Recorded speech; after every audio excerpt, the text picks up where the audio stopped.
Unha vez activado o servicio de enrutamento, podemos configurar as rutas estáticas para o noso router dentro da aplicación de configuración de red na categoría de red do webmin.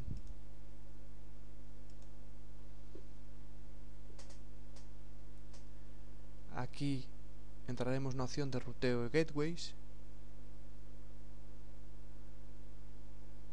e aquí atopamos a opción de introducir rutas estáticas para o noso router.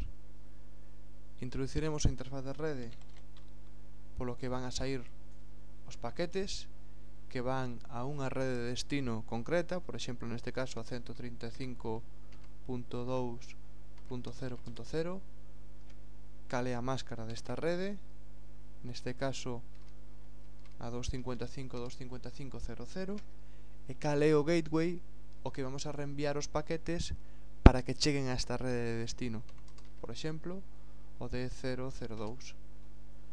Picamos no botón de salvar para guardar esta ruta estática, e se agora queremos introducir máis rutas estáticas, volvemos a entrar na opción de ruteo gateways e atopamos xa unha nova fila en branco para engadir máis rutas estáticas. Así podemos engadir todas as rutas estáticas que queiramos.